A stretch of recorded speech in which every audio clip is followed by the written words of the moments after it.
So Radical Leftist 18 wants to know what denomination of communism I ascribe to, or at the very least think I ascribe to. And I've done a video about this in the past, but it's been a while, and I figure I can go more in depth into it. But essentially, I don't like to draw conclusions of types. I think that's contrary to the idea of communism, and I think it borders too much on religion. And I think that's a lot of the problem with politics nowadays, is that instead of worrying about the core principles and the tenets of enacting those principles, we're more worried about the details and thus draw these religious conclusions and infight when we should be more worried about the bourgeoisie. So, if I was to say what type I was, I don't really know, because none of them really fit my idea of the best way to go from point A to point B as far as going from a capitalist society to a communist society. I do not agree with Stalinism. Stalinism, to me, is just far too nationalistic and borders on fascism. I mean, the fact that they consider socialism in one state to be a legitimate form of political upheaval just says a lot. I mean, I can understand why Stalin did what he did. He did it because he did not have the money or the opportunity to spread communism abroad. So he worried about Russia first and foremost. That makes sense given the time period and what the stress he was under, but that is not an ideological ends unto itself. You should not just make socialism for your country and then expect all other countries to find it themselves. You should intervene. But would I go as far as to say Trotsky was the better answer? No, because Trotsky was far too willing to compromise with reactionaries and counter-revolutionaries just for some semblance of liberal democracy. And that, to me, is even worse than what Stalin was advocating. And I think Vladimir Lenin understood that. Would I say that I'm a Marxist-Leninist then? No, because I think Lenin did some things wrong too. I agree with Maoist Rebel that Lenin focused too much on capital ownership in and of itself, and not enough on the philosophical aspects of counter-revolutionary, reactionary, and capital ownership mentality. The fact is, just because you take away people's ownership does not mean you've changed who they are. Just because people don't own shit doesn't stop them from being any less psychotic. If I were to take away the ownership, or so-called ownership, of moderators tomorrow, and they didn't own a forum, they would still be moderators. They just would not own anything and not be able to abuse their position of that so-called ownership for now. But it would only be a matter of time before they find a way to exploit it, to take for granted the rest of our trustworthiness and naivete. So it's only a matter of when and where.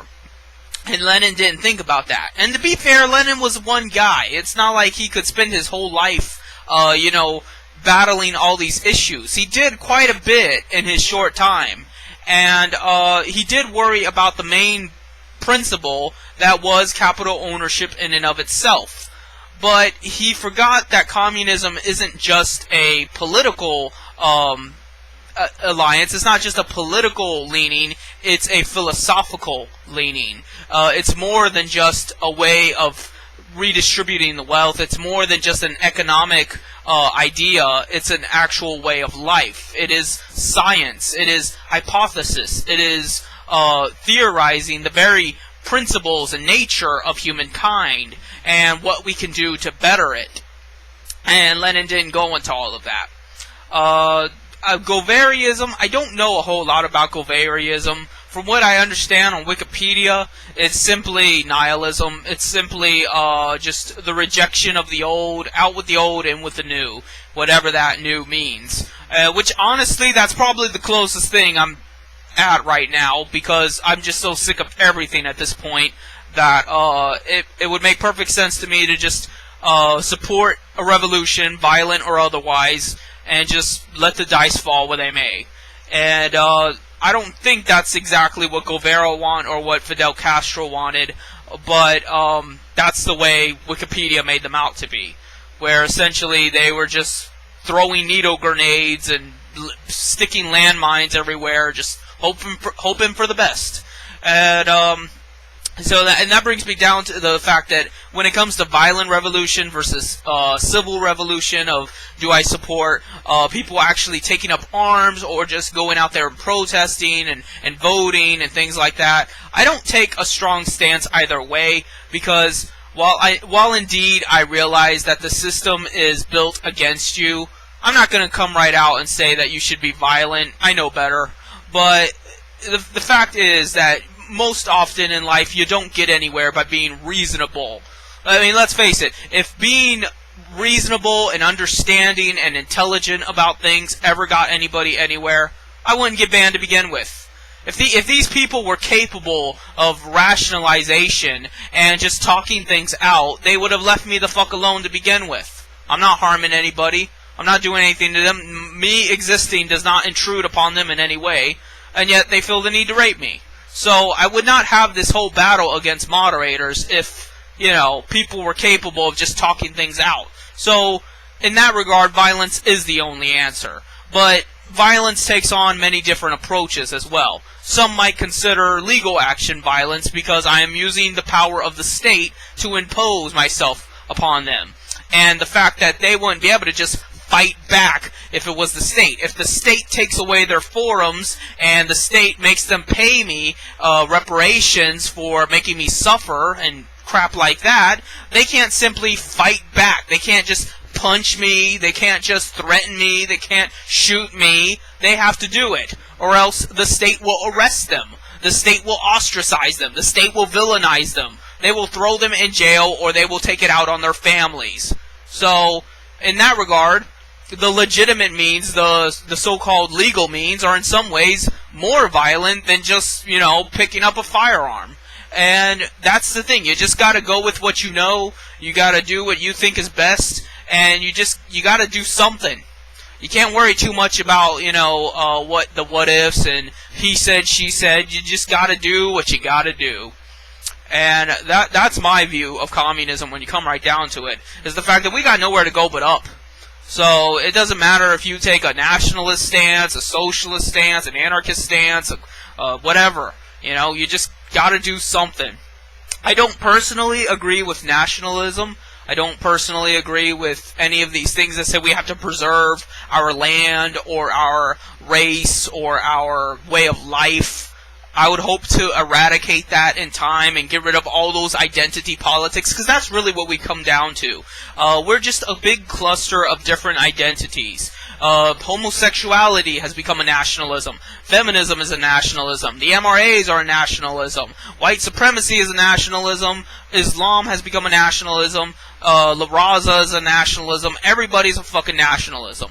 And while some of them are more justified than others, and some of them authentically are oppressed, and they have every reason to be a nationalist, it's still reactionary, because it's still drawing the lines between people of type rather than people of what they're entitled to as people. People have rights. Not Mexicans, not blacks, not Christians, not Muslims, not women, not gays. People. People are the ones that are being abused. People are the ones that are being exploited for their labor. People are the ones that deserve healthcare and education.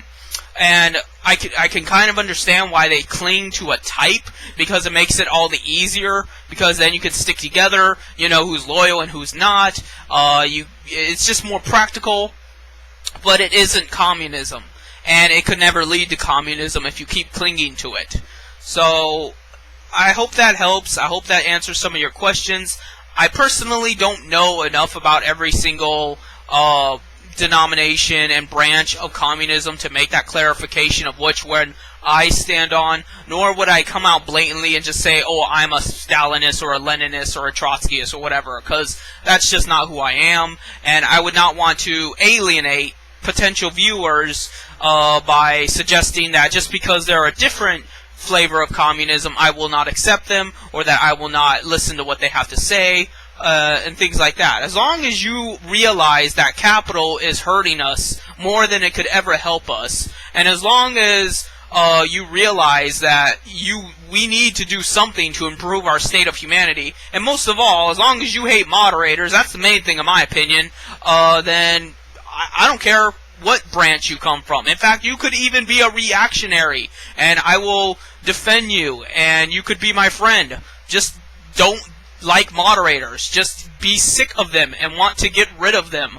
You know, I wasn't always a communist, so even back when I was younger and more right-wing, I still did not tolerate moderators because I believed in human rights. And it just so happened that I started to realize that the right wing will never defend our rights.